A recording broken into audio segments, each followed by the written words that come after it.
کہتے ہیں اس کو اتارا ہے. ہم اسی کے وہی ہمارے پوروج ہیں، سب کے پوروج ہیں، نبیوں کے پوروج ہیں، رسولوں کے پوروج ہیں، ہندوؤں کے پوروج ہیں، مسلمانوں کے پوروج ہیں، عیسائیوں کے، ساری دنیا کے ہم نے ان کے قدموں کے اوپر سر رکھا ہوا ہے.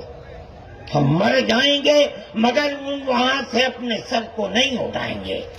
ہم مسلمان ہیں، ہمارا یہ عقیدہ ہے کہ اللہ یعنی اوم ایک ہے، اس کا کوئی شریک نہیں ہے.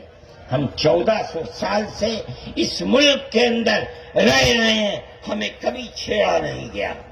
ہمارے مذہب کو نہیں تم نے چھیڑا ہے تو ہم تمہیں تمہارے آبا و اجداد کی تاریخ بتاتے ہیں. تمہارے آبا و اجداد ہندو نہیں تھے. تمہارا سب سے پہلا دادا پر دادا لکڑ دادا سکڑ دادا وہ منو تھا. منو ایک اللہ کی، ایک قوم کی عبادت کرنے والا تھا. میرے بھائی، میں نے یہ بات اس لیے کہی ہے کہ تم اپنے اس ملک کے اوپر فخر کرو. جس طرح آخری نبی عرب میں پیدا کیا، ہر مسلمان کو سمجھنا چاہیے کہ سب سے پہلا نبی اللہ نے، اوم نے اس دنیا کے اندر، اسی بھارت کی دھرتی کے اندر پیدا کیا ہے. ساری نسلیں یہیں سے چلی ہیں. اپنے اس ملک سے محبت رکھو، اس ملک کا احترام کرو. شریعت الگ الگ ہے لیکن دین یعنی عقیدہ ایک ہی ہے، اور وہ عقیدہ اس دنیا کے اندر اسی بھارت کی دھرتی سے چلا ہے. لوگ راستے سے بھٹک گئے، وہ دوسروں کی عبادت کرنے لگے. ہم نہیں بھٹکے، بھٹک گئے تھے.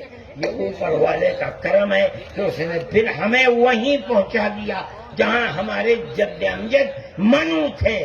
جس کا راستہ ہمیں بتایا حضرت محمد صلی اللہ علیہ وسلم نے. اس لیے لا الہ الا اللہ محمد الرسول اللہ، یہی ہمارا عقیدہ ہے. ہم اس کے اوپر قائم ہیں.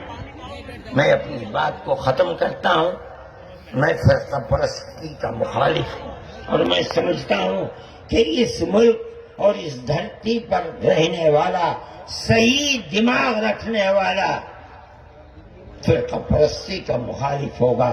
فرقہ پرستی کے ساتھ ملک میں نہ امن و امان رہ سکتا ہے، اور نہ اس ملک کے اندر چین و سکون کسی کو میسر ہو سکتا ہے.